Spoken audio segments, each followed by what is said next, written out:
Tonight, ACC wrestling begins in earnest. It's the ACC opener between the Virginia Cavaliers and the 5th-ranked NC State Wolfpack. Hello, everybody. We welcome Matt Side here in Reynolds Coliseum. He's Ryan Tice. I'm Andrew Sanders. Very excited to bring you this one. It sets up as a very good matchup, Ryan, between a couple of high-caliber programs. Yeah, very good matchup, and it could be a close one. If you go by the NCAA Coaches Panel rankings released today, 5 NC State wrestlers are favored, 5 Virginia wrestlers are favored. It could come down to bonus points. Always fun when it comes down to bonus points, and these two teams feeling pretty good about themselves so far. This is what they did last weekend, finishing up non-conference.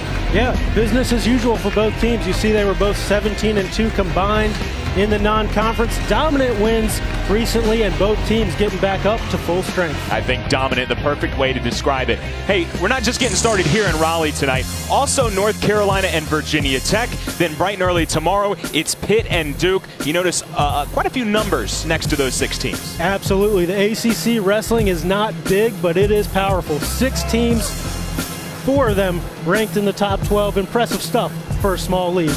NC State is the reigning regular season champion and the ACC champion in the postseason. They're going to have some stiff competition. As we break down this one, it starts at 133 pounds. We're really looking forward to seeing Louis Hayes tonight against the redshirt freshman Jarrett Trombley. Yeah, absolutely. That's a good one. Louis Hayes broke on the national scene early in his career, has been a little bit up and down, but Steve Garland, the Virginia head coach, is very encouraged how he's looked lately. There's the head coach of the Wolfpack, Pat Papalizio, in the building, always dressed sharp, and some special guests here as well. Yeah, with two-weight UFC champion Daniel Cormier there, one of his former teammates at Oklahoma State. They were on the wrestling team together. Pat Papalizio has built NC State into a top 5 power, but they will be challenged tonight, no doubt, by Steve Garland's Virginia Cavaliers. We start at 125 pounds, and we start with a juicy matchup. It's 21st ranked Jacob Camacho against 2nd ranked Jack Mueller. And Mueller is a senior from Dallas, Texas, former NCAA finalist. And I know both of us were very excited as they'll get him back to neutral. We're very excited to watch him go tonight. Oh, absolutely. When we saw the oar early in the week on the possibles, we were both like, oh, I hope we get to see Jake Mueller. He's out there. This should be a great match. As you mentioned, 2 guys in the top 21 of the NCAA Coaches Panel rankings. And obviously, Mueller is favored in this one, but this is a great chance for Camacho, who, like the young man who's coming up next, Trombley, he's just a redshirt freshman, made some noise in his redshirt year, and he gets a chance to open up ACC play, or the ACC part of the schedule, I should say, and test himself against one of the nation's best. Yeah, and that's what wrestlers want. They want an opportunity to go against the best and see where they stand, because the ultimate goal is to win an NCAA title, and you're going to have to beat a guy such as Jake Mueller to do that. Looks like we are going to get a fleeing the mats first stalling warning, there against Camacho. So the warning to Camacho, no points scored yet. Mueller trying to change that, and he does quickly. Nice little dump there from Mueller to get the 2. NC State has won each of the last 5 meetings with Virginia by, get this, a combined score of 135-61. And this is a very good Virginia program under Steve Garland. Just kind of tells you where NC State has been the last 5 years. They've been ranked in the top 10 the entire time. Yeah, I was going to say, I think that's a statement more about NC State and how successful they've been than anything negative against Virginia. Virginia has been very good here lately, but NC State, just one of the class of the country wrestling programs. The Wolfpack has been ranked inside the top 10 for 68 straight weeks. Unbelievable. Mueller has been tough on top so far. And he's got that boot in on the left side, but he is a little high right now. We'll see if Camacho's able to shake him off. But he looks like he's settled back down and back in the good position for Mueller. See that ride time creeping up to a minute in favor of Mueller. And yeah, there was an oar next to the name here, and Camacho. Big time power half there from Mueller. Camacho trying to fight it off, but that thing is in there deep. And potentially dangerous.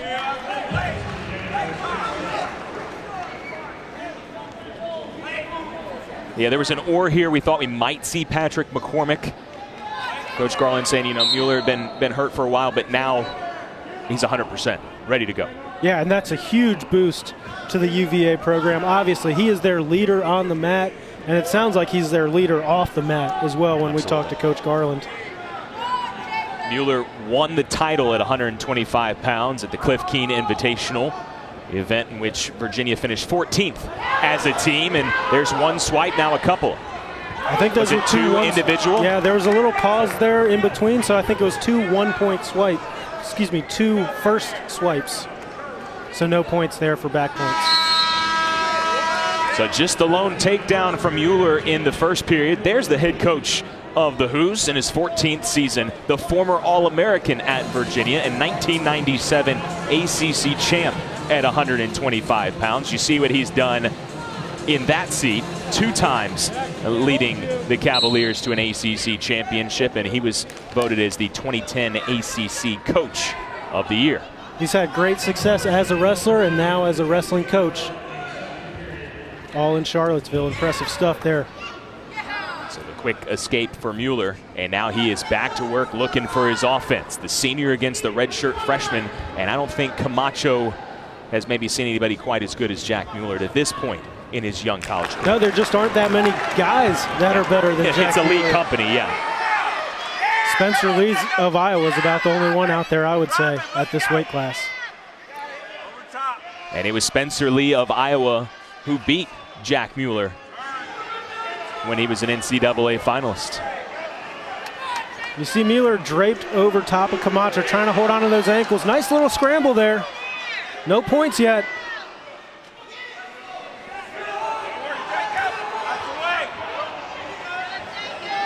I think Mueller's really comfortable in this position.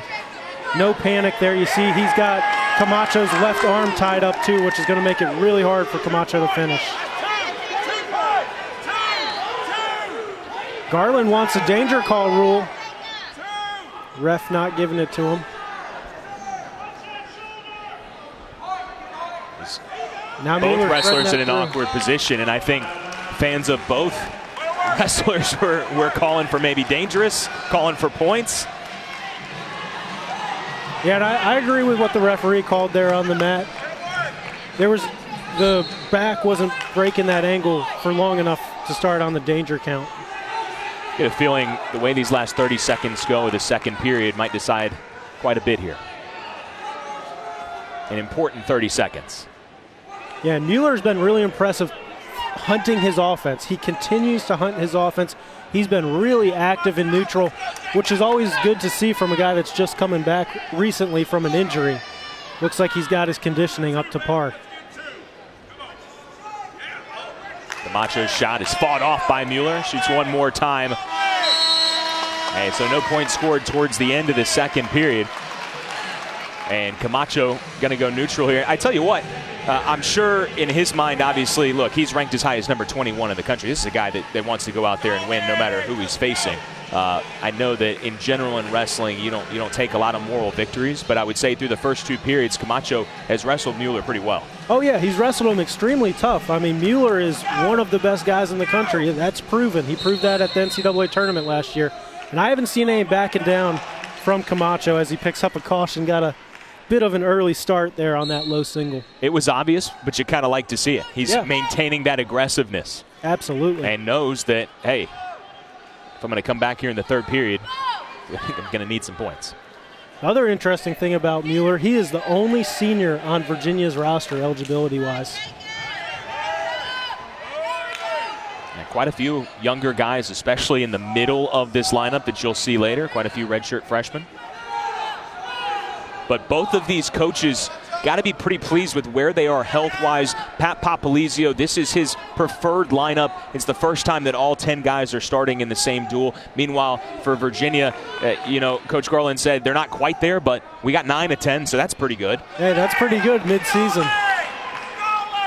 It's like the old cliche, nobody is always healthy when you get to this point of the year. And at this point of the year, it really does become a grind. That we showed you there's 4 teams inside the top 12, as I thought Mueller was going to be able to circle around there. Yeah, he tried a little knee block and got Camacho down to his hip. Good reaction from Camacho to get back up to his knees and prevent any points. But at this juncture in the season, you've already wrestled a pretty long schedule, and now you face tough competition. Every duel matters. Trying to set yourself up for seeding. Nice shot there from Camacho. He's in deep. As we mentioned, Mueller's very comfortable draped over the top, though. You see he's already attacking Camacho's ankles. Some shouts for two, but no call yet. Camacho's going to have to work up or put Mueller in danger. How about there? There it is. There it is. Takedown with 20 seconds left. He needs to cut him. Mueller's hanging onto that wrist to prevent the cut. Camacho's got to go. 10 seconds for Camacho.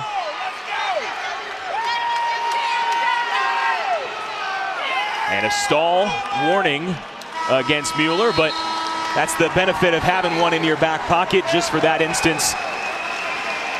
And if that bout is any indication, this one is going to be just as much fun as we expected tonight. Absolutely. That was a great start to the dual meet. And like you said, Camacho, heck of a fight, just not enough against one of the best in the country, Jack Mueller.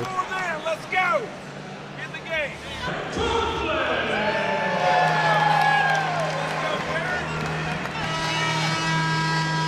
Welcome you back here to Reynolds Coliseum with Ryan Tice. I'm Andrew Sanders. Virginia with a 3-0 lead thanks to a 5-2 decision for second-ranked Jack Mueller. And now we move on to 133 pounds. It's Louis Hayes of Virginia against Jarrett Tremblay of NC State. Now, Hayes is ranked 19th in the country. Tremblay, we don't have him up there on the scorebug there, but he is ranked as high as number 26 in the country. Yeah, 26 in the NCAA coaches panel rankings, so that indicates this is a really competitive match we should have here, and this is what I would consider one of those swing matches. We mentioned at the top, on paper, you could probably split it 5-5 in terms of how teams are favored in the individual matchups, but this one's going to be close, and it should be a competitive one. Louis Hayes, 16-7 on the year. He's a quarterfinalist at the 2018 NCAA Championships at 125 pounds, where he actually beat NC State's Sean Foss. Then he went 18-3 last year as he split time between the two weights, 125 and 133. Well, he's certainly found a home at 133 here. Obviously, he's ranked. He's won 4 in a row, and he's in here. In deep on a shot, too. Good reaction there from Tremblay immediately. And now he's in the sprawl. Tremblay 15-5 on the year. He wrestled at Cliff Keene, then missed about a month. Had some nagging injuries. They could have wrestled him perhaps a little earlier than they did. Wanted to be cautious with it. He had a very nice weekend. The past weekend, as we showed you, both teams were very dominant. And he was actually the guest on the Pack Mentality Pop-Ins podcast this most recent week, and talked about his experience growing up as being the second youngest of 6 boys. And he said, you know, I'm really the product of that. We all wrestled club, and we wrestled in our house, too, as you can imagine. And being the second youngest, he said, yeah, I'm probably the best of all the brothers, who all, by the way, wrestled. And I bet all 6 of them would say I'm the best. Yeah, as well, probably so. I'm one of 4, so I could speak from that perspective a little bit.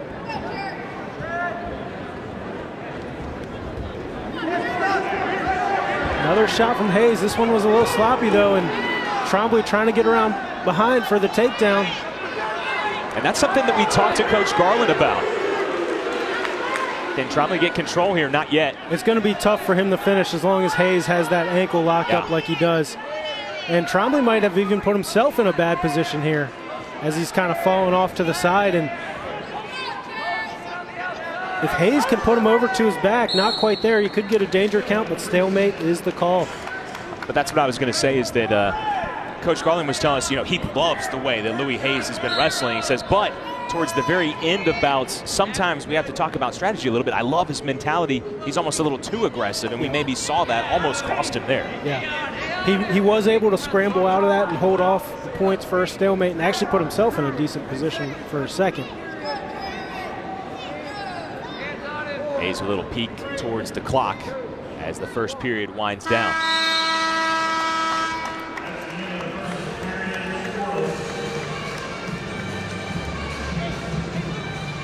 Louis Hayes from Illinois looks like he will Choose down here in period number 2.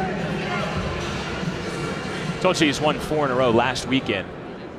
Won by a pin in both duels. And Trombley coming off 2 bonus point wins as well. Had a fall against Drexel and major decision against Hofstra. And as you said at the very open, if it does get split 5-5 like it could on paper, it's going to come down to those bonus points. Absolutely. As Coach Garland told us before the match, if you've got a guy on his back, you have to finish it. And if you're on your back, you have to be willing to, I believe he said, bite off your own arm to get whatever off your it back. takes. So Trombley a little sloppy on top. Hayes very close to a reversal here. And that's going to, well, Trombley grabbed the leg, so he's held it off so far. And that's about really best case scenario for Trombley. You and I both thought that was a done deal there for a second. Yeah, he was very close to finishing that reversal. Instead, Trombley gets hit for stalling. His first, so no points. So you always give up that stall call versus giving up the reversal. Good little mat return there from Trombley. Now working on that head lever.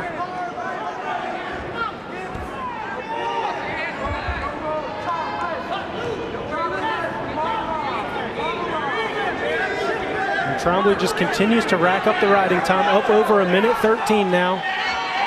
Nice mat return. We've seen Trombley maybe hasn't been the cleanest on top, but he's been effective. Absolutely. And we know NC State's been emphasizing the mat returns, as they mentioned on the Pack Mentality Pop-Ins podcast. And that was a good one there from Trombley. And so Hayes does escape with 22 seconds left. And I believe we'll have a little blood time here. Yeah, I think he's got a cut on the top of his nose, it looked like. Yeah. And that's what the referee pointed to. And so this will give both wrestlers just a bit of a break. Trombley getting some directions and a sip of water. That stall call really worked out well for Trombley. He now has 1:38 of riding time. Eventually gives up the escape, but not until nearly the end of the period. You know how important these late period takedowns can be. Late shot from Hayes. Hayes must have heard you. Yeah. Take a look at the mat return again, partner. Yeah, Trombley does a great job of just getting his opponent up, bringing him back down to the mat, and keeping him on bottom. That's how it's done. So third period, of course, Trombley's going to choose bottom, and he knows what's in front of him here. He's got 1:38 of ride time, and he wants to get a quick escape. Yep, and that was just a caution against Trombley, his first, so no points yet. Now Hayes is pretty good on top. So Trombley's going to have to get some action going. And what a gravy roll. That was perfection. I don't think Hayes was expecting that. Must have not been in the scouting report. All right, so tied 1-1. Ride time is in favor of Trombley, and now does Trombley have 2? Yes, he does. Big time takedown from Jarrett Trombley. He has been opportunistic to this point. Hayes with the escape, but an effective 2-point lead right now for Trombley. Obviously wasn't on top for a lot right there, but got his ride time up just a hair. Yeah, it's at 1:38 now. And you know Louis Hayes, being a redshirt junior, knows the situation. Oh, yeah. He knows what he needs to do here. But at the same time, you know Jarrett Trombley also knows the situation, and he got a takedown when he needed it there. And Hayes, again, using that aggression. He is not afraid to shoot and shoot again. Yeah, and Hayes went for that knee pick. These Virginia guys really like it, at least in the first 2 matches. Good job by Trombley staying facing his opponent to prevent any points there. Under 40 seconds to go. See if Trombley is as comfortable as maybe Jack Mueller was that we saw in the last bout in this position. Well, and the good thing is he's right on the edge. He doesn't want to crawl out because he's already got one stalling against him, but he should be aware of where he's at on the mat. And you see Hayes trying to sit out and take his opponent to his back to try to get a danger count. And as long as there's 1 foot inbounds, running out of time, they're going to keep wrestling. But yeah, short time, not enough time for Louis Hayes. Jared Trombley thought this could be a big matchup for him and an opportunity. He makes the most of it as he upsets Louis Hayes. Big time win for Jared Trombley. Top 20 win according to the coaches panel rankings, and this was the difference. The takedown for Jared Trombley. That's a big one and a big time win for the Wolfpack.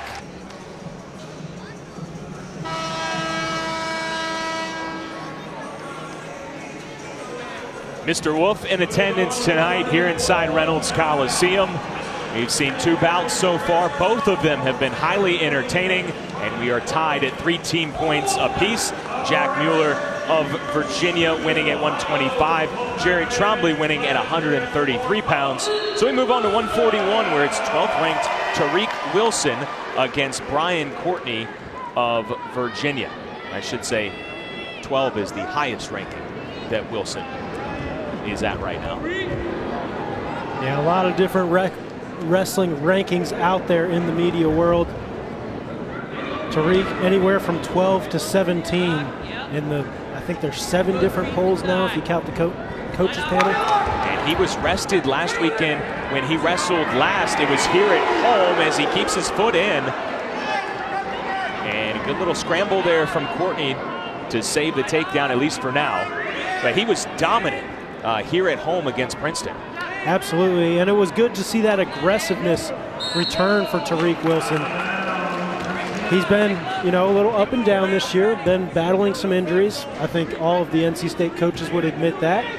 They've come out and said he hasn't been 100%, but I think we're starting to see him round in the form and get his conditioning and get back to full health, which is great to see. He is a redshirt junior, so plenty of experience going up against the redshirt sophomore Brian Courtney, who is from the state of Pennsylvania, the 2016 Flow Nationals champion and a 2-time state champ in high school. When you have that PA next to your name, you know what that means. Oh yeah, best state there is in prep wrestling. And there's a trip and finish for Tariq Wilson.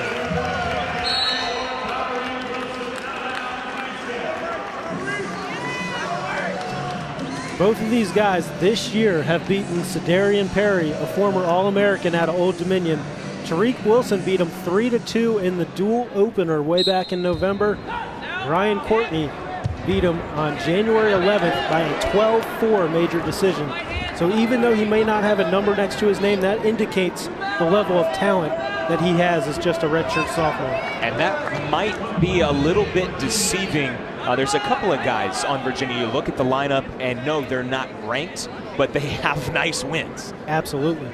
And if you catch them on their day when they are wrestling at their best, yeah, they're plenty good enough to knock off a top 20 or say a top 15 opponent like Tariq Wilson.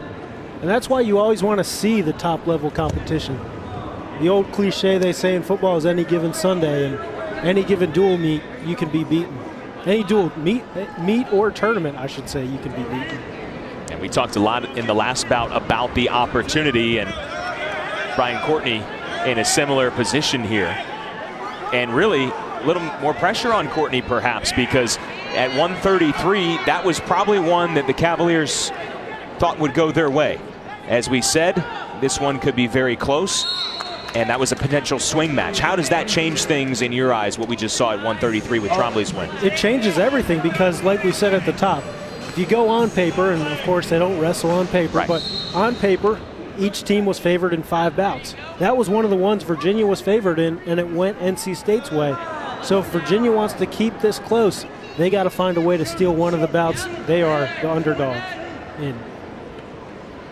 Coming up next at 149, that's another one that Virginia maybe a little favored, but also kind of one of those coin flip bouts that we're looking forward to. Yeah, that 49, the next match, was the one that I considered the biggest toss-up in this duel. It could really go either way. So the first period concludes, and Wilson with that nice trip and takedown with a 2-1 advantage over Courtney. Yeah, and I like how aggressive Tariq Wilson was in that opening period. I believe we saw 3 good quality shots from him. He was in deep on several of those. Only able to finish one, but you like the fact that he is shooting.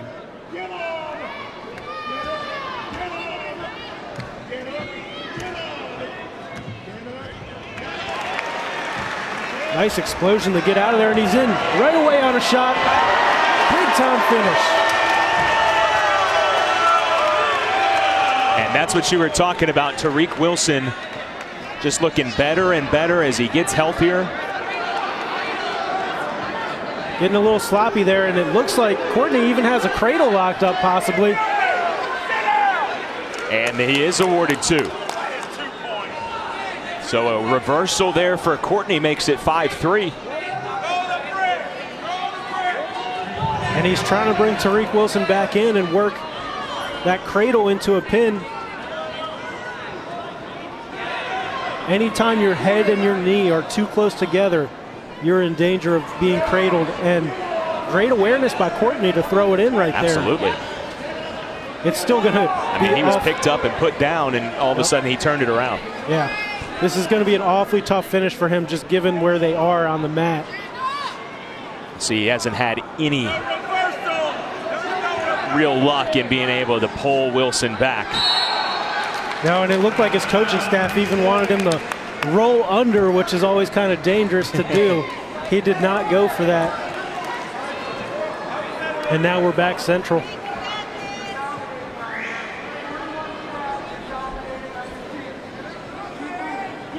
So some good scoring already. Still 41 seconds left in the second period. And we see Wilson once again kind of ducks his head down. There's a lot of work being done that it's really hard to see right now. But he was kind of doing some work underneath and then quickly was able to escape last time he was in this position. Yeah, now this is the problem when you go with that route that he went when he kind of ducks under. You open it up for your opponent to do something like this, and Courtney took advantage, threw a leg in, and now Tariq Wilson turns it into his own advantage. Just gets his one. Courtney had to hit the splits to avoid the takedown. And great awareness there by Tariq Wilson. There was a very short time, under 10 seconds left, and instead of working and fighting for that reversal, he said, let me just get my one and make sure I get on the board. So good job there from the redshirt junior for the Wolfpack. Put that one in the bank.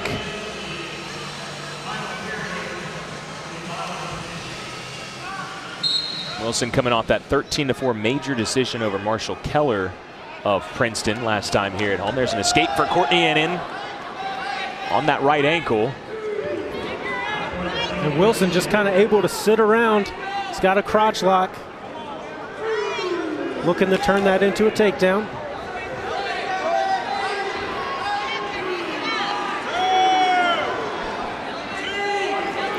And Courtney doing a good job of scrambling. And still hanging on to that ankle, yeah. That's the key right there. Some of the fans behind us want Wilson to be given 2, but not in that position. No, not as long as Courtney had his ankle like that.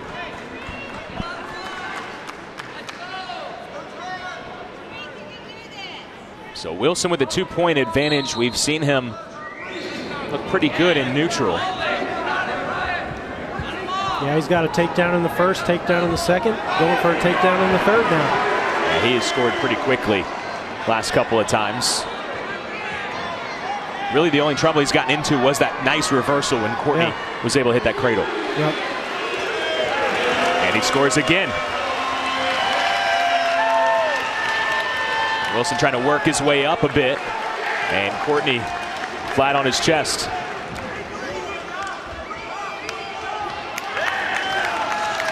And the NC State bench really liking what Tariq Wilson is doing right now, riding tough and staying in control.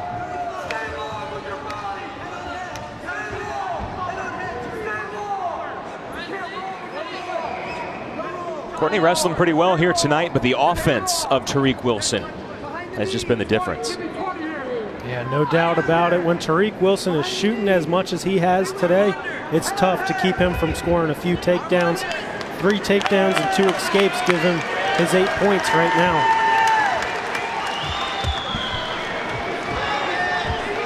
Needs to watch his back there, getting a little sloppy on top.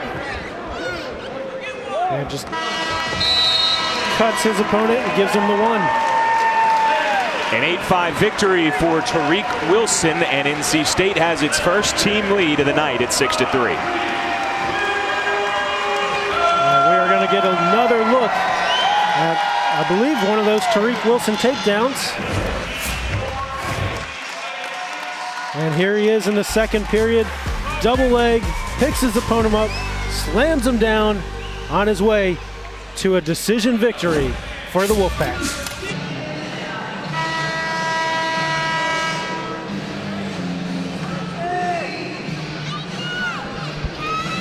Two bouts to 1 in favor of NC State so far. All have been decisions as we get to 149 pounds. And as my partner Ryan Tice said, he thinks this is maybe the biggest toss-up of the night. It's Denton Spencer of Virginia against A.J. Lighton of NC State. Yeah, these guys nearly come in with identical records. Denton Spencer 15-6, A.J. Lighton 15-7 on the year. I think hands to the face there. Yeah, just a potentially dangerous, so no points or anything like that. And that did not look good. And Lighton in a lot of pain here. And he's had a tough go of it. I mean, I believe it was in the Southern Scuffle he got headbutted and missed a lot of time with a concussion. And Pat Papalizio pleading his case to the referee. Yeah, he's cut under that right eye. That should have been a penalty. We'll see if we can get another look at it, as Lighton has tended to.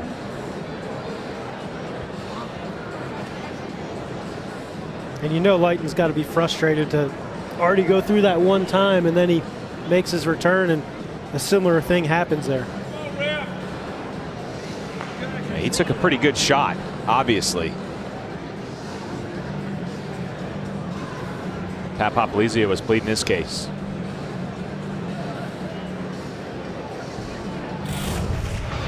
Let's get a look here. Yeah, just his head hitting right underneath the Lighton's eye. Obviously not intentional from Spencer, but I mean he was trying to explode and looked like he was shot out of a cannon. Yeah, he was just shooting, and Lighton's face happened to be right where his head was going, unfortunately. I don't think there were any ill intentions there. A good show of sportsmanship between the two. The referee's still having a talk with both wrestlers. And these are two guys that are familiar with each other. Last year, they met twice and split their matches.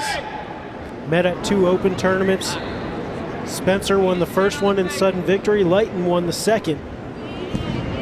So you could say, yeah, a toss-up. Exactly. At least it was last year. Now, Denton Spencer has been really effective this year, and this is one way you could turn the toss-up obviously on its head and really maybe change the team score in favor of the Cavaliers, trying to make up for that loss at 133. Denton Spencer has 8 wins by fall this year. Yeah, that's really impressive, especially when you have 15 wins total. More than half coming by pinfall is super impressive, and the way these matches are going with so many decisions, a pin would be worth two decisions, basically. Maybe more impressively, he's done it in combined less than 13 minutes. Wow. So not only has he gotten the pins, he's done it pretty quickly too. 7th in the country with those 8 wins by fall, and he took 7th-ranked Griffin Perriott to sudden victory, to the sudden victory period before losing at Cliff Keen. So, meanwhile, Lighton talked about that injury he had, came back against Drexel, got a major decision. And he was part of the depth for NC State last year, got some good experience. And now this is his spot.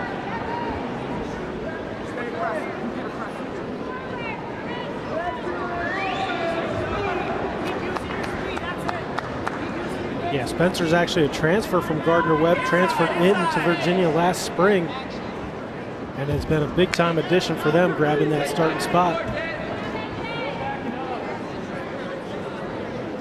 And he met a lot of NC State wrestlers last year in open tournaments, went 4-2 versus Wolfpack wrestlers while wrestling unattached. That, along with all those big bonus point wins he's been getting, probably giving him some good confidence coming into here. No doubt.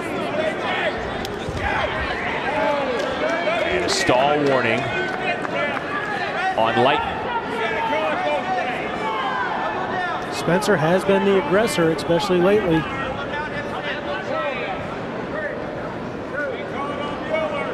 I'm curious, when you take a shot like that Lighton did, especially so early on, does that change the way you wrestle all in terms of maybe you get a little upset or maybe make you a little more cautious? It might fire you up a little bit, Yeah. but sometimes those emotions can even work against you, because you kind of got to be cool, calm, and collected out there on the wrestling mat at all times. But you take shots like that in practice, it shouldn't be anything too out of the ordinary. So you see Spencer trying to sit around. We got a nice scramble coming up. And these guys are getting funky.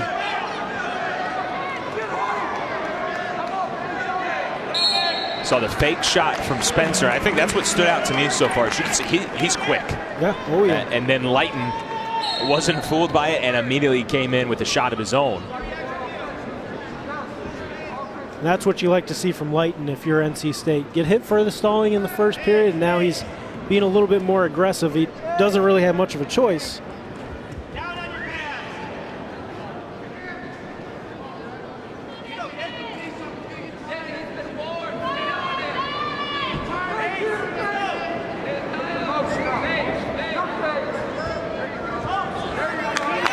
Now you see Lighton starting to pick up the action with a couple fake shots. And what he really needs to do is commit on a few of those and try to draw a stalling call against Spencer to even things up. Lighton, go ahead. Spencer has other ideas as he tries a shot of his own. Lighton, one of the newcomers to the starting lineup for an NC State program that returns 6 starters, 4 at the same weight. A couple of guys at different weight classes. Tariq Wilson moving up, as did Nick Reenan so far this year.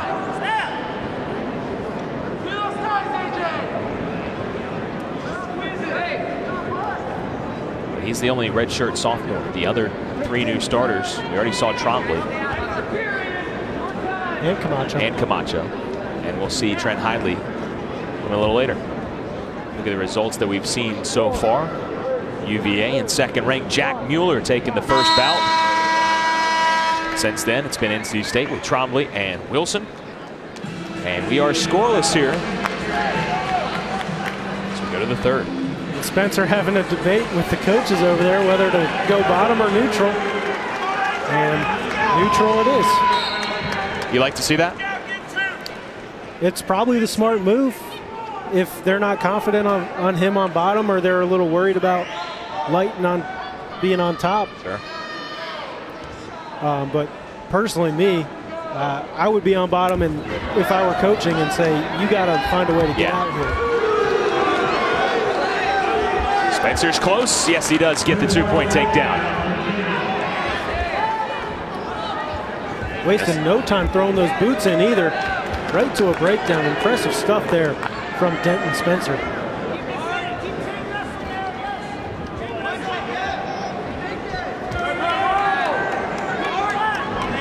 And now it's going to be really tough for A.J. Lighton.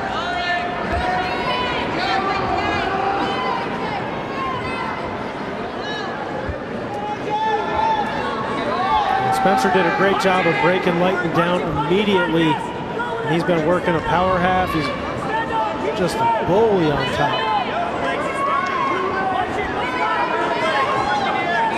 Goes back to that power half. Right here, Lighton needs to, well, I was going to say Spencer was getting a little bit high and Lighton needed to put his hips up and try to shake him off, but stalemate was the call.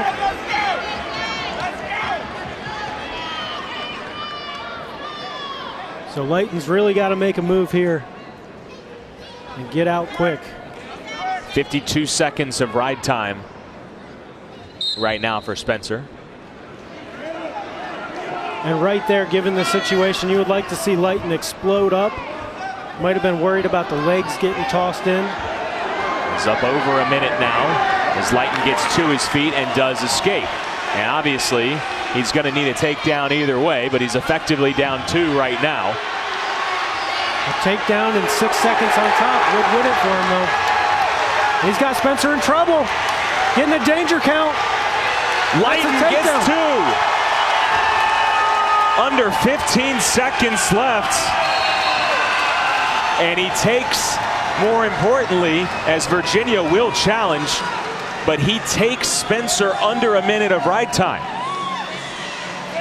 Papalizio running over to the table. Fired up.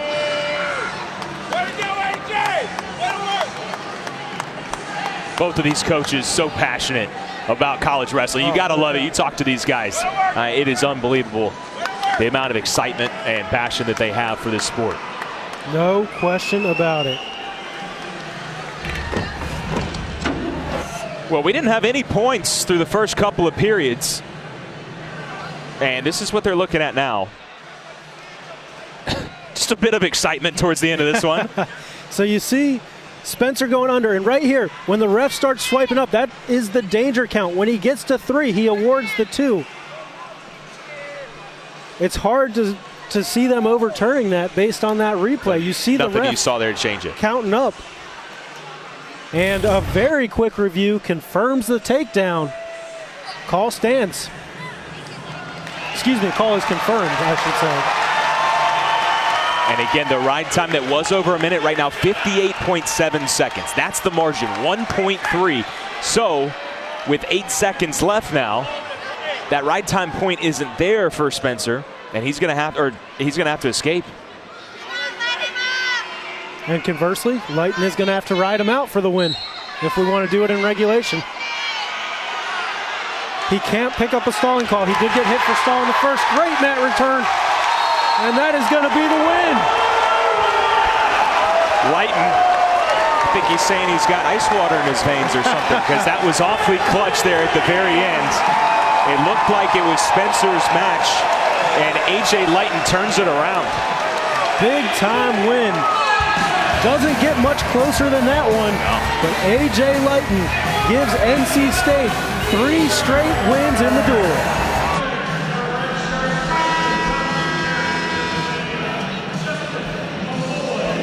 All 4 bouts we've seen so far have been tight between NC State and Virginia. We expected that. Absolutely. And they don't get any tighter than what we just saw at 149. A.J. Leighton with under 15 seconds left, able to put Dalton Spencer in danger and turn what was a deficit into a win.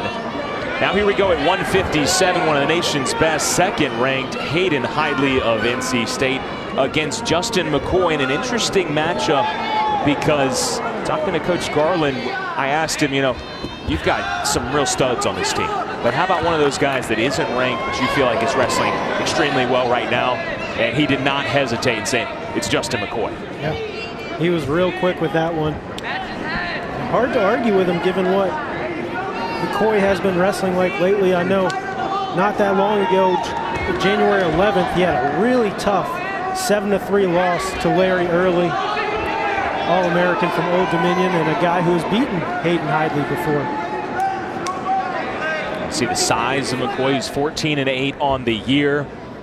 Went 25-3 last year in a redshirt season. And in 2017, he was a high school champ in the state of Pennsylvania.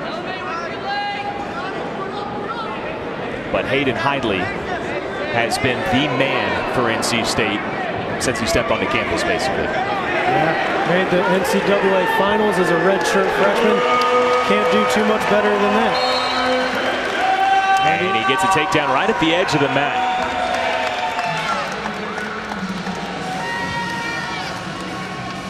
Of course, we'll see his brother a little bit later at 184 pounds, the redshirt freshman Trent Hidley.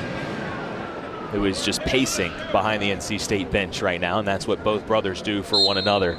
Just can't sit still. They at least have some space between each other, whereas the Bullard twins do the same thing, but they're back to back. Right.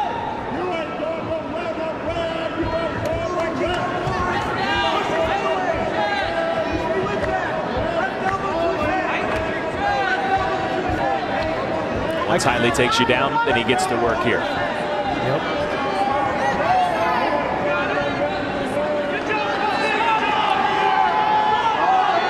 He is just relentless. I mean, at no point has McCoy looked comfortable at all. There is always something else to defend, and here's a stall call. Yeah, Hidley just does not let you breathe when you're wrestling against him, and that's, you know, a two-time All-American living up to his accomplishments right there. 3 times already he has been ACC Wrestler of the Week. He was also named USA Wrestling Athlete of the Week. He is 16-0 all-time in ACC duels. Last weekend picked up a couple of pins. And last time he was here at home against Princeton, wrestling number 5 Quincy Monday. And he didn't just win that. I mean, he was dominant in a 7-2 win, and that was the juiciest matchup. People all across the country were saying, hey, we can't wait for this one, and he put away Monday pretty handedly. Yeah, he's had some big-time wins over ranked opponents this year. You mentioned Monday, he beat Jesse Della Vecchia 10-0. That guy was in the top 10. He beat number 8 Kendall Coleman 8-0. He's able to put up points no matter who he's wrestling.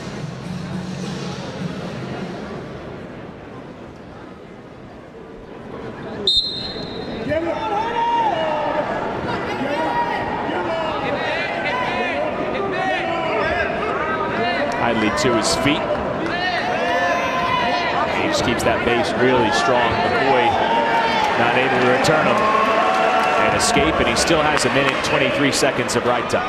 Yeah, McCoy was getting very close to flirting with a possible another stalling call. Would have been his second, so he smartly just chooses to cut Hidley.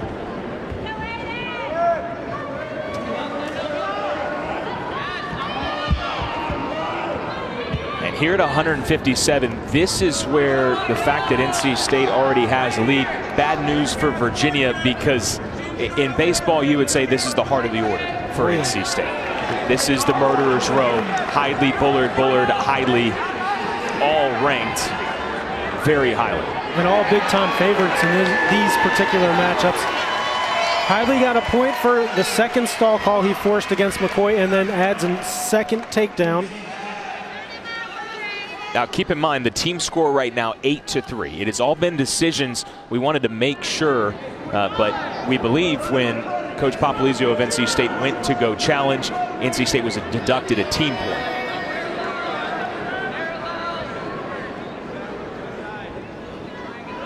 So just something to keep in mind. It is only a 5-point advantage for NC State, not a 6-point lead. So 8-3 is the team score. But Hidley is looking to add to that. And he's just so hard to score on. I mean, he's hard to score on in neutral because he just doesn't ever come out of position. But on top, he's not letting this guy breathe or make any space or anything. And he draws a third stalling call. So that's another point. McCoy trying to get this last gasp escape. Won't be able to do it. Effectively an 8-point lead for Hidley. And now he needs to be tended to. I think once again a little blood on the bridge of the nose. We saw it on the Virginia side, now on the NC State side. That was a big time period for Hidley too. And now he is, again, we said it might come down to bonus points, but we haven't seen any yet. At this point, obviously it was too late in the second period after that last takedown for Hidley to start cutting. Would you expect to see him start doing that here?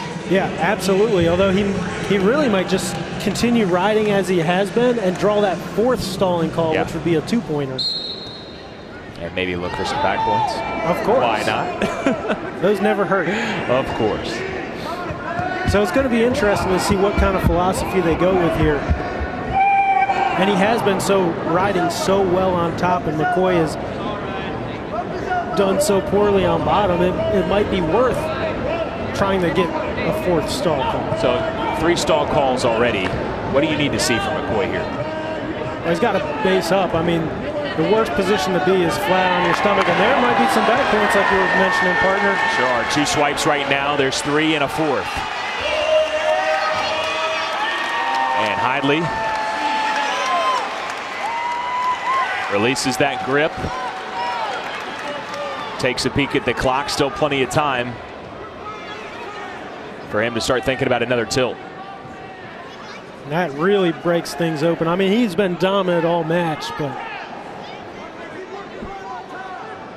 And another one of those, and he's in tech fall territory.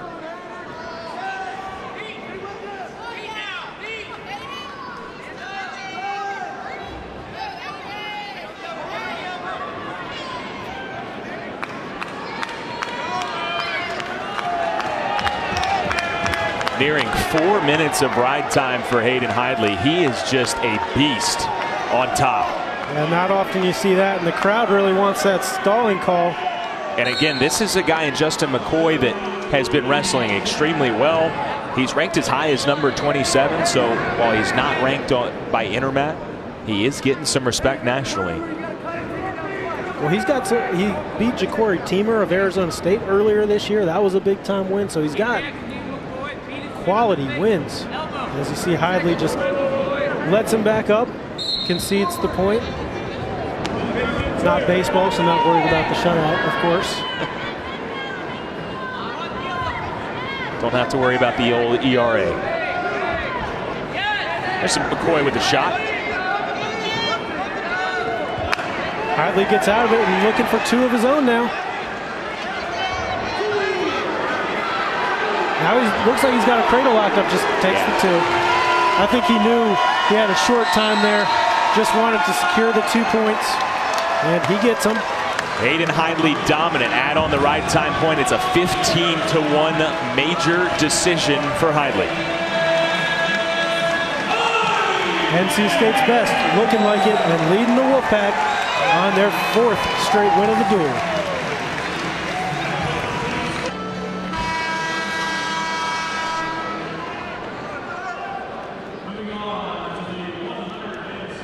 After NC State had the 1 point deducted from the team score, Hayden Hidley gets that point right back with that major decision over Justin McCoy. So that makes it 12-3 the team score as we get into the bout here at 165 pounds. It's 12th ranked Thomas Bullard of NC State against Christian Kenzie, and Bullard gets right to work here against a local North Carolina guy. Kenzie is from Havelock, North Carolina. He is 6-9 on the year. And Bullard going right to his bread and butter, throwing the legs, looking for back points. Only a 1 count there. And for Bullard overall this year, he's had a very successful year so far. He's already got 18 wins. His career high for a season is 21, so he's 18-5, but coming off a loss, looking to bounce back here.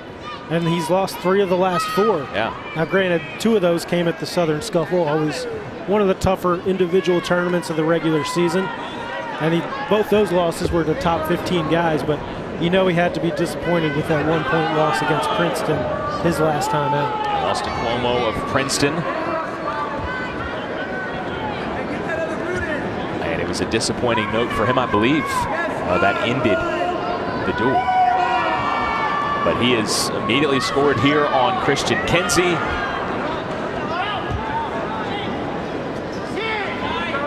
"15 seconds in, and it's just been tough on top since then. Yeah, the Bullards are very good in all areas, but they are so good on top. So good with legs. And you're seeing that here from Thomas. Now in his redshirt junior year, going up against just a second-year wrestler in Kenzie. Just a ton of experience for Thomas Bullard. Twice in NCAA qualifier at 157 back in 2017, at 165 last year.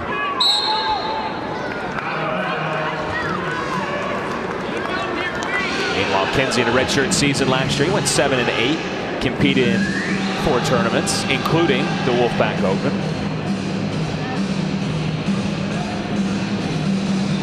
Yeah, a lot of familiarity between these two teams, and it goes beyond the ACC duels. They compete at a lot of the same tournaments. So Bullard with the mat return, looks to throw that leg immediately, does not get it in.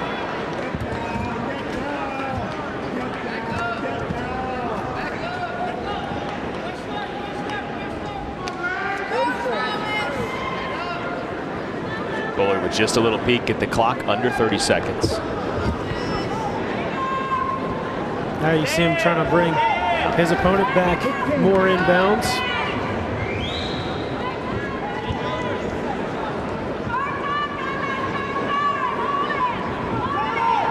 McKenzie to his feet.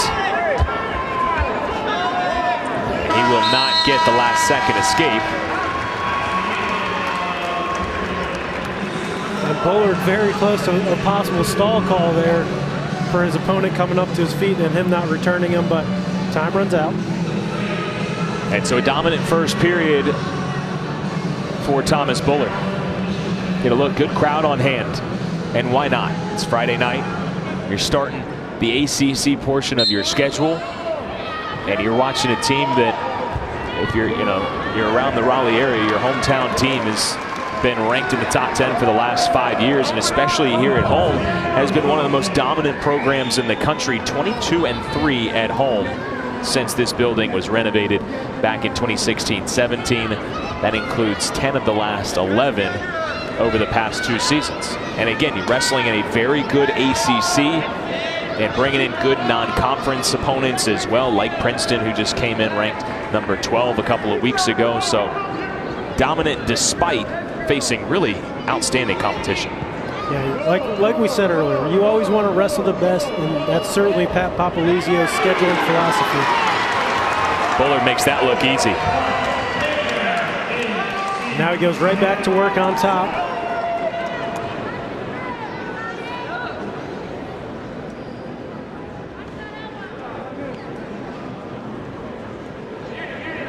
Looks like he's going for that far. No, let it go. He was hunting that cradle a little bit. Seems like it's still there for him. I think the problem is, I believe Kinsey had his leg tied up a little bit, maybe.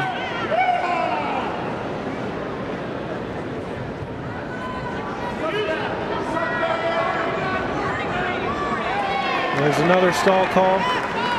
Excuse me, I believe that's the first against him. I believe so as well.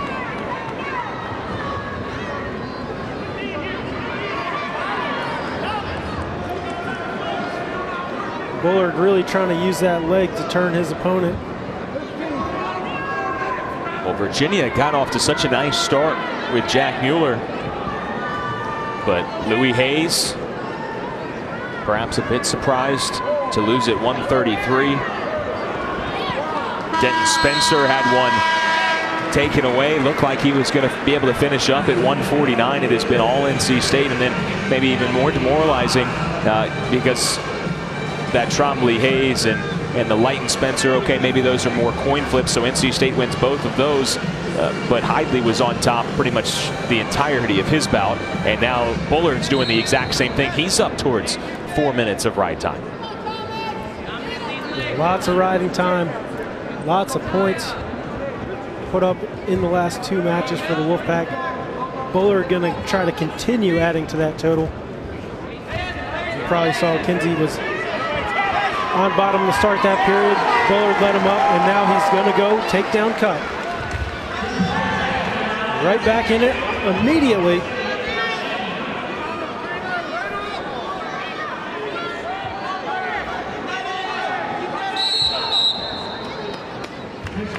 Potentially dangerous for that knee. That Kinsey was hanging onto the ankle, and it gave that knee, put the knee at a weird angle.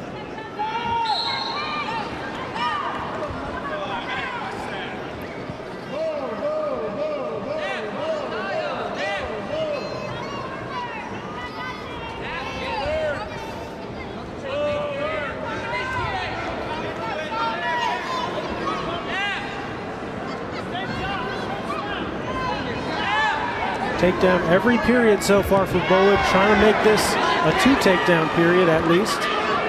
Another deep shot. And it is a 2 takedown period.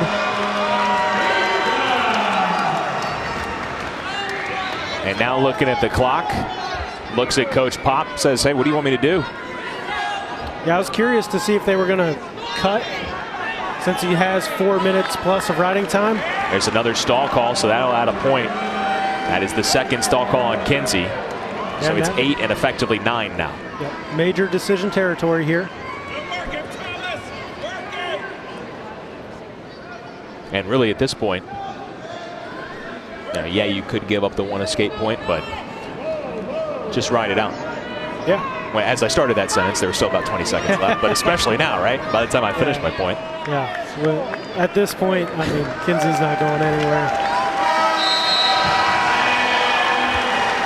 4 minutes and 45 seconds of ride time. That tells the story for Thomas Bullard tonight. Yeah, extremely dominant effort for Thomas Bullard, backing up that number 12 you see next to his name with the Pack's second straight major decision victory and 5th straight victory in the duel.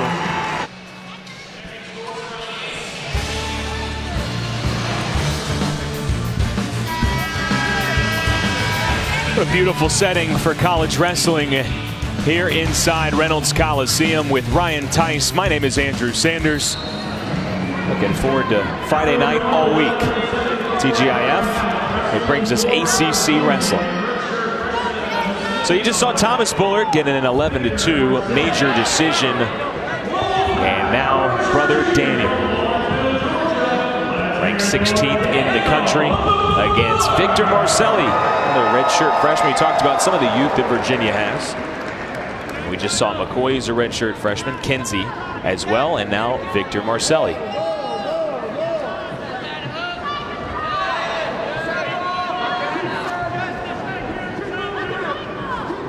Yeah, and you might see Marcelli's record coming in tonight as 10-7, but he's coming off a nice performance at the Midlands where Absolutely. he took 7th at the end of December. That'll get your attention. Absolutely. That's a tough tournament, especially for a redshirt freshman.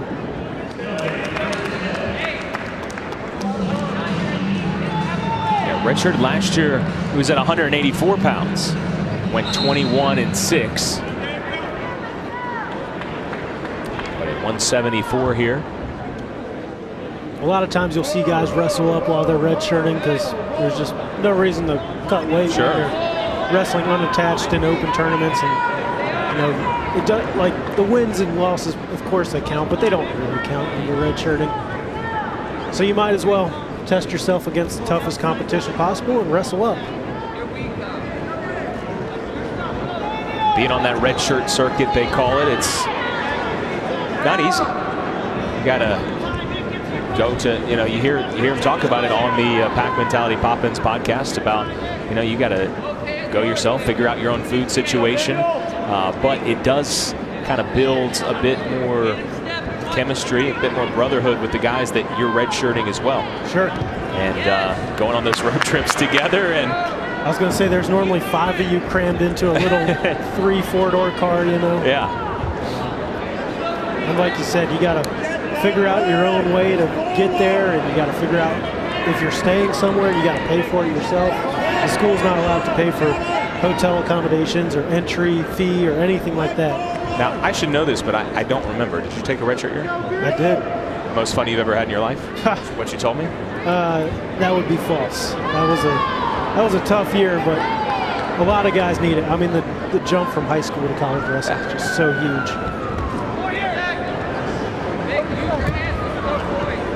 All you need to know is if Hayden Hidley and Trent Hidley are redshirting, Ryan Tice probably should have had 2 red shirts.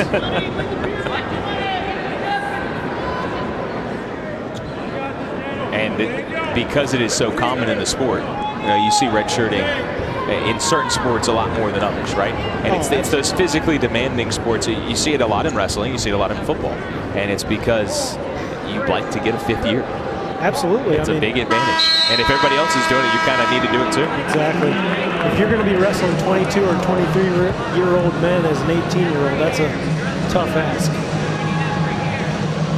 So no points in that first period. Bullard will be on bottom here. Marcelli, state champ in the state of Ohio, really goes to your point. Even when you're an outstanding wrestler, a lot of times you come to school, hey, just go ahead and knock it out right there. You do see sometimes guys will wrestle as a true freshman and then maybe take a redshirt year, depending on what the lineup needs. But Virginia able to redshirt Marcelli. Twice he was an All-American at Flow Nationals. Bullard to his feet, and he will score the first point of this bout with the escape.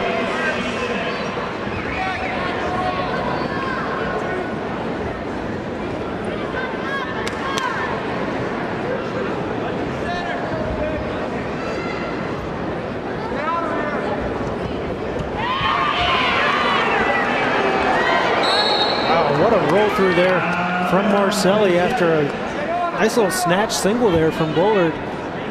No points.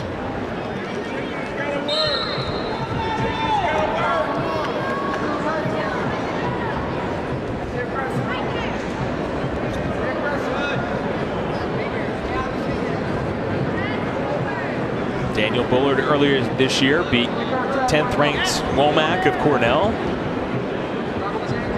Got a pin against Princeton and a pin against his Hofstra opponent. Yeah, he's really been rolling lately. 7 straight wins for Daniel Bullard. Placed 3rd at the Southern Scuffle. That was a really big time performance from him. Lot of high expectations for the Bullard brothers, and that was in part of that great recruiting class, right? That included Hayden Hidley and included Nick Reenan, Tariq Wilson. And the Bullards. It was the nation's #1 class. Right, and you can see why now. Absolutely. They've lived up to the billing as a group. And Bullard's got him on his back. What a pinfall! Daniel Bullard does it again. 3 pins in his last 4. Yeah, and the 4th one on those 4 was a forfeit. So 16 points every time for Daniel Bullard. We'll get another look at the pin. Wolfpack rolling now.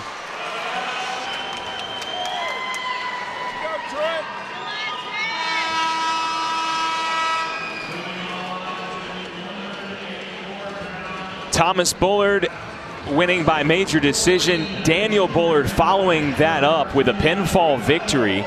That makes it 22-3 in favor of NC State. And now Trent Hidley, ranked #3 in the country, faces Michael Batista. Hidley has been ranked as high as #2 in the country, joining his brother Hayden, his older brother Hayden, and quite understandably, Wolfpack fans very excited about this young man at 184 pounds. And they should be. He's going to try to match or exceed his brother's accomplishments as a redshirt freshman, which was make the NCAA finals. And he's certainly on the path to do that.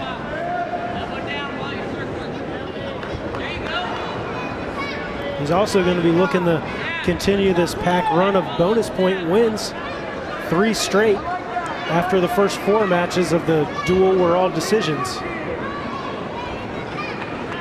Older brother Hayden with a 15-1 major decision. Don't get any more major than that. That they don't. Comes a 5-pointer instead. Facing Batista, junior from Ashburn, Virginia, 14-15 on the year, and Hidley picks up a quick 2.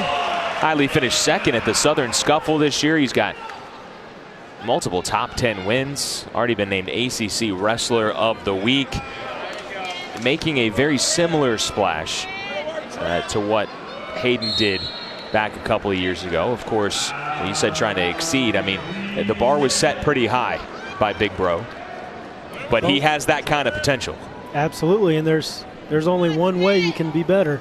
That's all right. That's winning the national title. But that is the mentality that they have in this lineup, where it's not just one. A lot of times if you have one guy you think maybe can compete for a national title or two, there are multiple spots in this lineup where the thought process, the pack mentality, if you will, for these NC State wrestlers is competing for that national championship. Yeah, that's Papalizio's goal, is to have his lineup full of guys that not only they think can win national titles, as in the coaching staff, but the wrestlers themselves think that they can do that.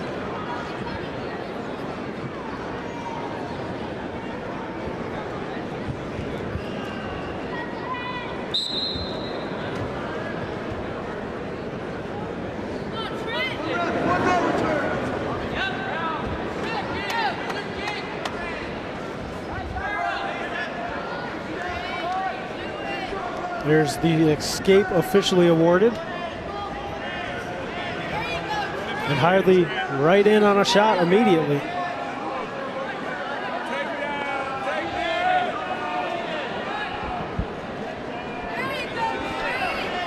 How about the strength from Bautista right there initially? He did not flinch on that trip attempt. And it paid off. No points. Yeah.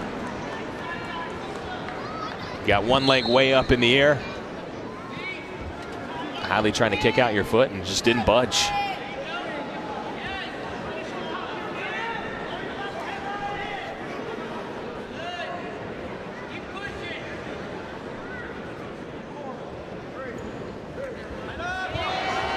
Hidley with, they say did not get control before the buzzer. Nearly a buzzer beater, and instead, that's Bautista avoiding a couple of takedowns there. One on the edge of the mat, one there, saved by the bell, if you will, and it's still just 2-1. Hayden Hidley looking on.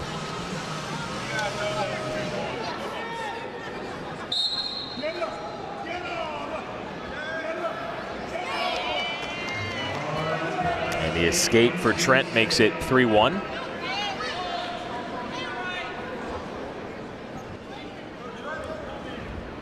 And now he'll see if he can secure a takedown without, going out of bounds or having the period run out on him.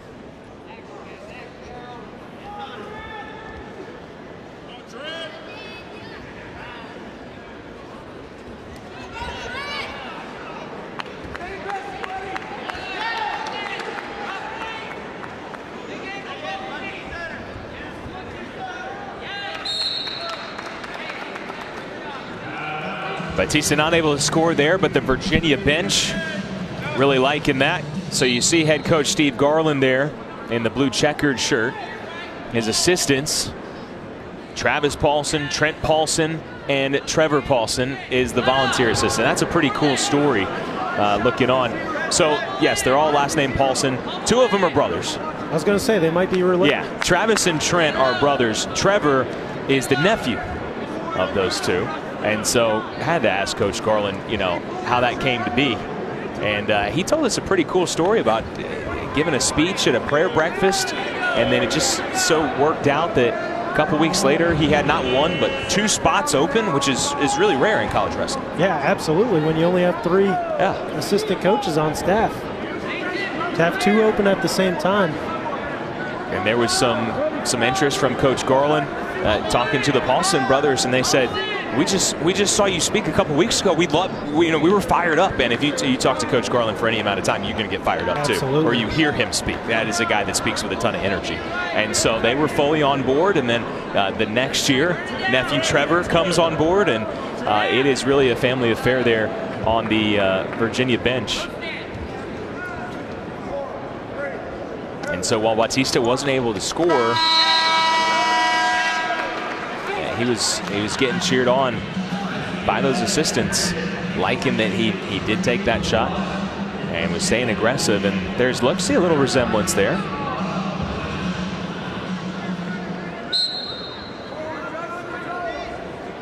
Yeah, Bautista not able to score in that second period, but he did only give up 1 point. So it's, especially after that escape to start the third, it's a 3-2 on the scoreboard now.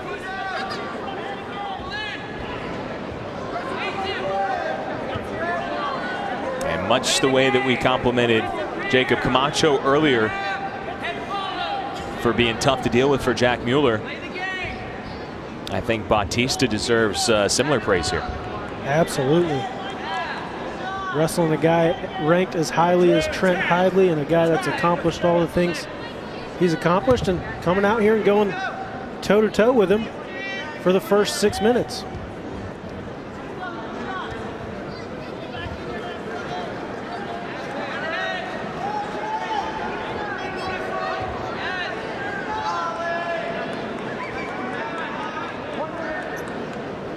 It certainly looks like as we go under a minute to go, unless we see kind of a surprise pen like we saw just a moment ago with Daniel Bullard. This is going to break the string of bonus points for NC State, no doubt, and more importantly, Bautista with one takedown can really change things. And I think this is a match that, regardless of how it ends, Bautista should take a lot of confidence from. Came in here with a sub-500 record, and with 30 seconds left, he's trailing by 1 to the nation's #3 ranked wrestler. And this is one of those, as you say, they don't wrestle on paper, because if you look on paper, you say, yeah, that'll probably be bonus points for Hidley, just the way he has bullied some opponents, most opponents, I would say, this season.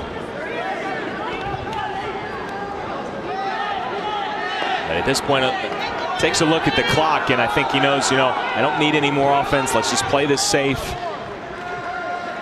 Yeah, Hidley knows the situation here. No need to shoot and just wrap it up. Did end up getting the ride time as well. So 4-2 for Hidley. Yeah, I got that riding time point by 1.6 seconds. And that makes it 7 wins in a row for the Wolfpack.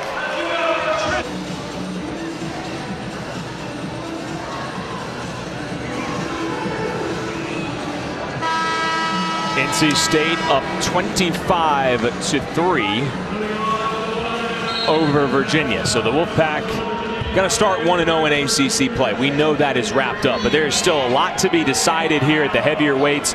197 and then at heavyweight. And we got a matchup here. Nick Reenan, Jay Aiello. You see the numbers next to the names. This is one of the big ones we were looking forward to, Ryan. Yeah, this is the headlining match of this duel. It is the individual matchup that most people would be looking forward to the most, and the two most recognizable names out of all 10 of our matchups tonight. And talking to Coach Popolizio earlier, talking to him about, what does starting ACC schedule really mean to you, and what do you want to see from it, things of that nature. And he said, look, this is kind of a preview in a way, because especially two guys like this, they're going to see each other multiple times. Probably you expect to see in the ACC championship, and then probably somewhere deep, if all goes well for both wrestlers, it's fairly deep into the NCAAs. Absolutely.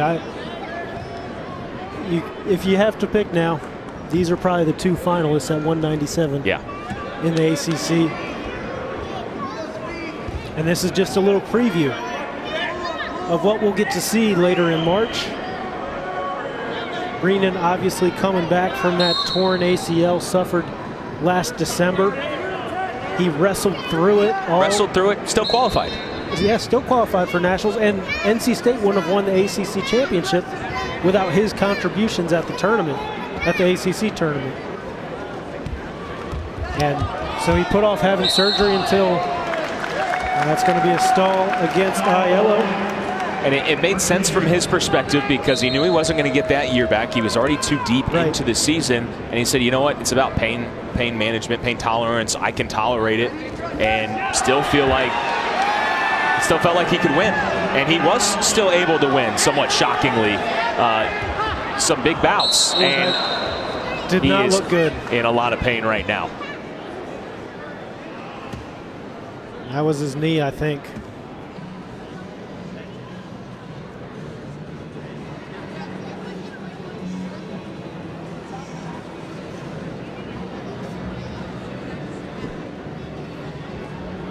Scary moment here for Nick Reenan, reaching for that right knee.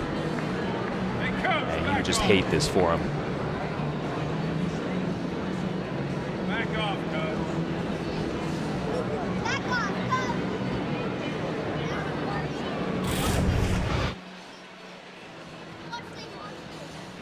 see his right knee just kind of get caught behind him as I think he tried to turn is when it happened.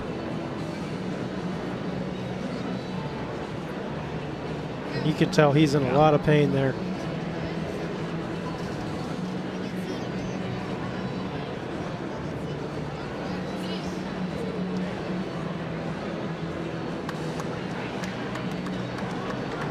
Looks like he can't even put any weight on it, but he hasn't. I don't see any indication if they've made a decision as to what they're going to do here.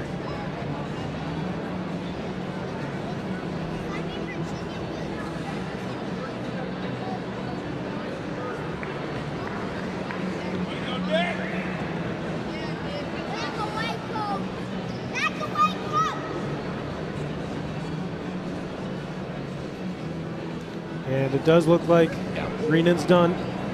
Unfortunate situation. You could see as they were kind of testing when the ligaments in his knee and the pain that he was in. I think he said, you know, hey, just stop doing that. You hope the best for Nick Reynolds. We've got to take a quick break, and it is Aiello who will win due to injury. Yeah.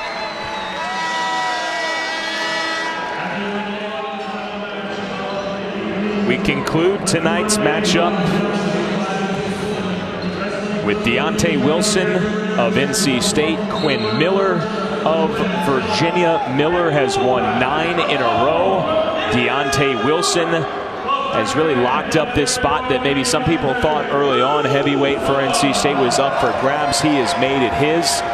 And the fans here in Reynolds Coliseum try to kind of get back into it. It was silent as Nick Reynolds, if you just got back to the broadcast here, that is the biggest news that has probably come out tonight is Nick Reynolds leaving injury default. So obviously in the short term, it's a 6-point victory for Jay Aiello, and unfortunate to not be able to see what was, as you noted just a moment ago, probably the matchup of the top two 197-pounders. And you just hope for Reynolds that it is not a serious injury, because he seemed to be in quite a bit of pain. Yeah, and for a guy that was just working his way back from right. a torn ACL, just hate to see it.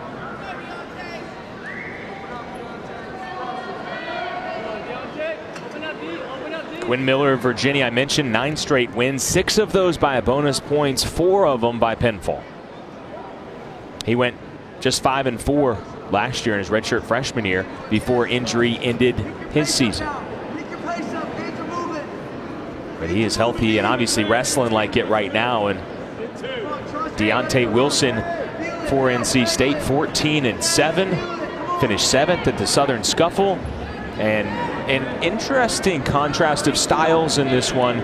Talking to Coach Garland of UVA, said Quinn Miller likes to attack his offense versus Deontay Wilson, who is a guy that's really tough to score on.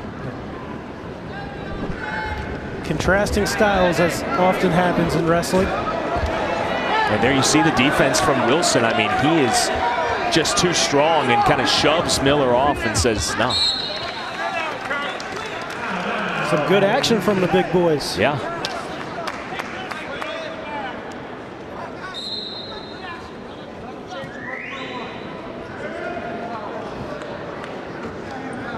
Yeah, I would not say that these are two lumbering heavyweights. No. These are guys that are strong, in good shape, and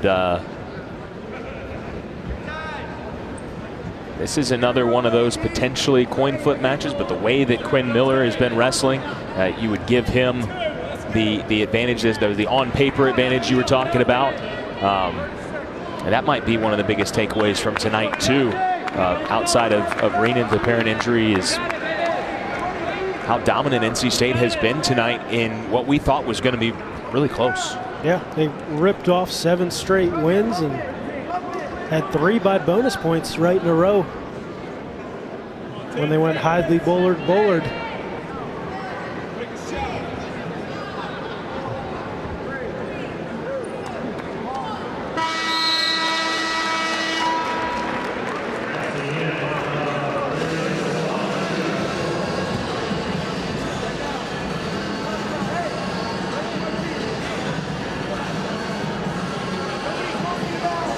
Miller defers choice to the third period, and Wilson chooses bottom.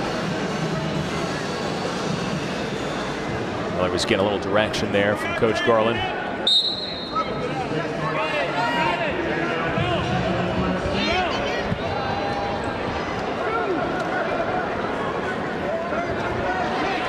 Coming up next, a week from now for Virginia. Pretty big one. At home against third-ranked Virginia Tech. The hated Hokies. There you go. I'm sure that will be one heck of a wrestling match. Meanwhile, for NC State, next Saturday, they will travel to the Steel City and take on 10th-ranked Pittsburgh. Also going to be a big one.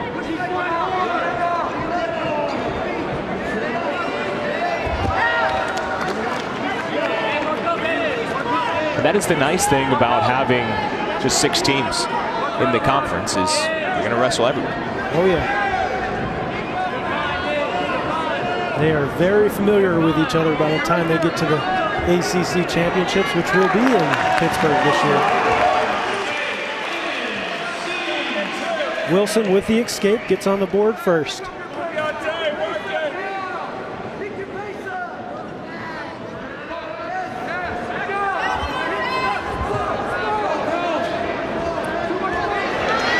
Yeah, Wilson's footwork for a guy as big as he is super impressive. Trying to toe drag. And Pat Popolizio is going to challenge. And there is 2. And now he doesn't necessarily need that block. I was going to say, now you wish you hadn't have thrown that block.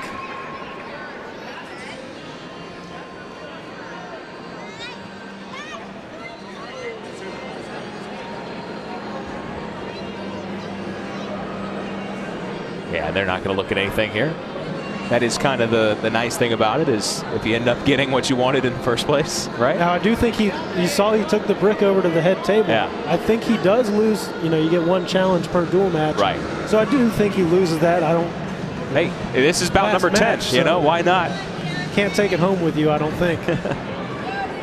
Go ahead and throw it. And now, obviously, we've still got 35 seconds left in the second period, so there is the potential that something else could arise that he would maybe want to challenge. But yeah, right there, Wilson was able to finish, and credit to him. And once again, these coin flip matches, wow. Are you impressed by that from Quinn Miller? Man, that was because awesome. I was. That was awesome. A 230-pounder hitting a textbook Granby roll. Check that off the bucket list.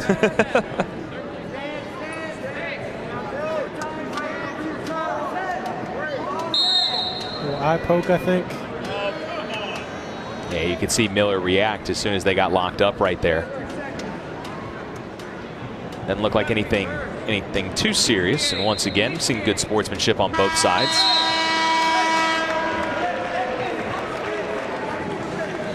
All right, so you said check it off the bucket list. That means it's worth another look. No question about it. It's not often you see a big man like that hit a Granby. Like I said, textbook stuff from Quinn Miller.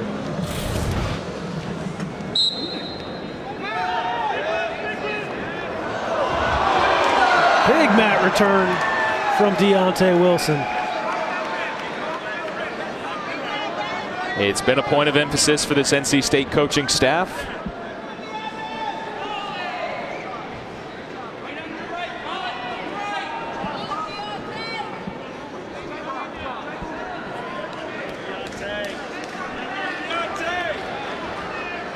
In those kind of 50-50 matchups tonight, NC State has gotten the better of the Cavaliers, and it is Deontay Wilson showing you why he's locked up this spot in the lineup.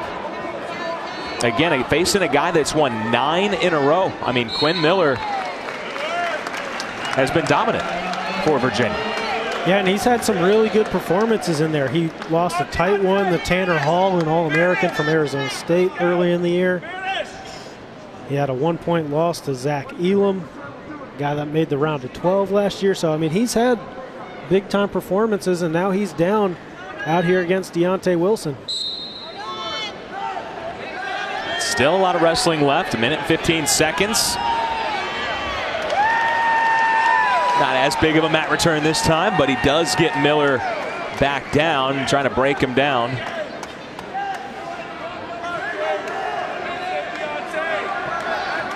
Throwing the half. Thought he was going to jump out to the side and run it. I tell you, Wilson does a great job of making sure his opponent carries all 250 pounds or 256.4 pounds. Always appreciate your accuracy that he has on that frame. And that'll tire a guy out, obviously. See, Miller got hit for a stall there. I mean, he is just flat on his belly right now. And what was it? 256 point, somewhere in that ballpark. 256.4. Yeah. And Quinn Miller is feeling every 10th of those pounds right now. Second stall call hit. That's going to be a penalty point for Deontay Wilson, and that will seal up a 5-1 victory to close this one down. Yeah, give him the ride time as well, and that is impressive stuff from Deontay Wilson to hand Quinn Miller his first defeat in his last 10 times out. Wilson shows you the NC State across the chest, and that was the story tonight. The Wolfpack going up against a very good Virginia program with quite a few stud wrestlers up and down that lineup. NC State able to prevail in a big way. 28-9 the final score. Yeah, big time performance from the Wolfpack. We thought it would be close coming in. We thought there were a couple of coin toss matches, but they all seem to go the way of the Wolfpack tonight. And at 197, Virginia picking up 6 big points there. We wish Nick Greenan the best for NC State and hope that injury not too serious.